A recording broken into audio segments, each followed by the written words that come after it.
I think it's time now to introduce our guest, kind of sort of a television star in his own right, and that's Wes Wood, president of Wood Financial Group, a retirement income store located just outside of Nashville. Wes is also the host of the Retirement Income Show, which airs every Saturday morning at 8:30 a.m. on News Channel 5 in Nashville. Wes, we feel blessed today to have you gracing us with your presence. Great to have you here. Hey, thanks for having me, Dave. Always a pleasure to be here.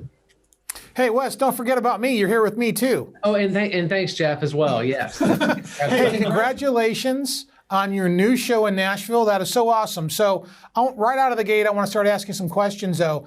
Tell me at what age do you think people should start investing for income? What does that transition occur?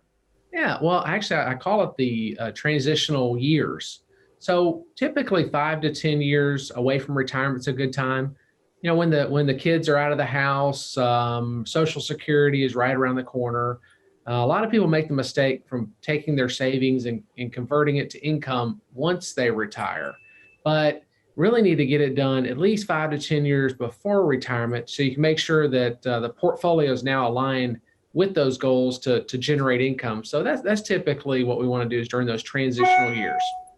Sure. And once your clients get involved in investing for income, and they've been doing it for a little bit of time or a little while, how do you transition them from, let's say, being a scorekeeper to being an income scorekeeper? And what I mean by that is the arithmetic rate of return. Folks will look at, oh, geez, where's my account value at? What did I earn this year? How do you overcome those concerns?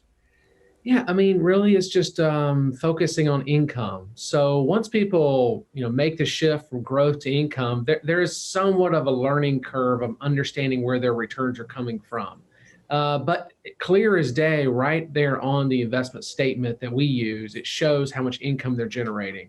And once people realize that, hey, this is like a piece of rental property, not like raw land. This rental property is generating a return, not in the form of growth, but in the form of interest and dividends or rental income in that analogy there. So really just focusing on, hey, here's how much income this portfolio is now generating. And what's funny is that once people start looking at that, they realize that, hey, the account value is not nearly important as how much money it's actually generating in the form of interest and dividends. That's a really good point, because if you had a piece of real estate that was vacant and you were hoping that would grow just on the appreciation, is it better to have that as an option or have an actual tenant in there paying you rent? And what are they going to say every time, Wes? Yeah, well, obviously the tenant in there paying rent. That's exactly right. Wes, I love it. As usual, it's great to have you on here. We need to call it a wrap here for today. It's time to welcome our next guest, Jeff, and that is Drew Pelton, president and founder of Drew Pelton Investment Services, a retirement income store located right in Baton Rouge. Drew, thanks for being back on the show, and thanks so much for being a good friend of the income generation. Thanks for having me, Dave and Jeff. Looking forward to the show. Drew, it's great to see you all the way from Baton Rouge. So welcome aboard here. However, we want to focus on what we're discussing today.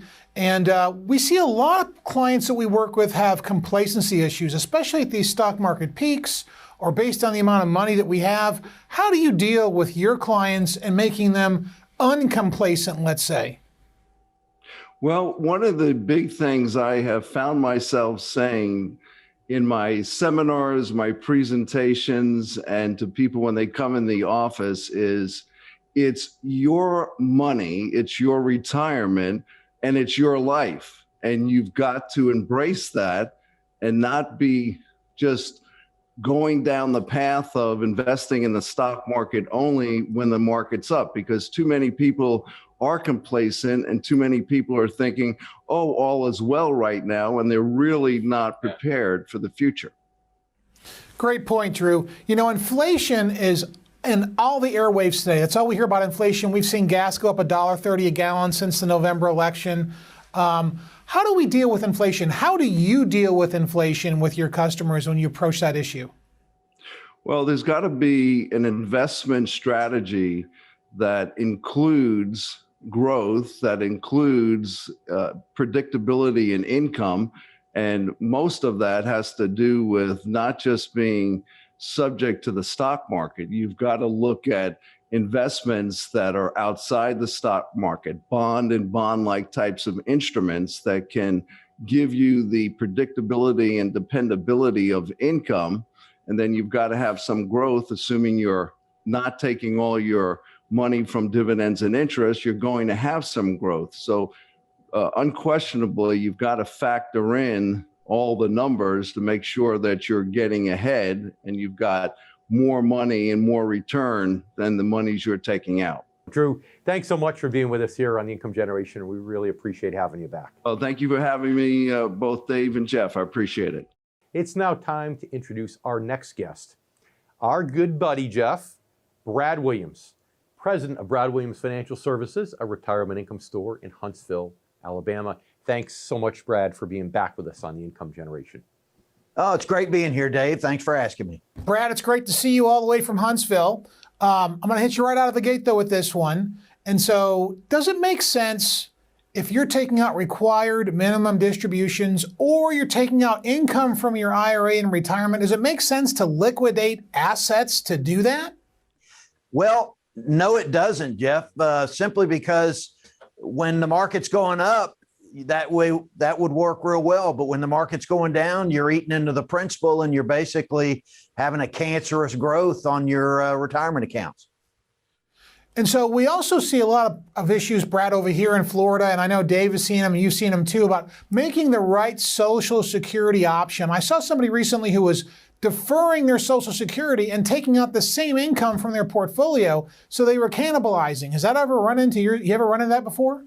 Yeah, periodically I do, and you know, you got to run those numbers, but so that Social Security should be a good foundation for your retirement income, and then the rest should come on top of it. So running those numbers is real important, and not just shooting from the hip. Well, shooting from the hip, or let's say you just allowing Social Security to increase and taking money out of your savings makes no sense. So nobody should ever do that, correct?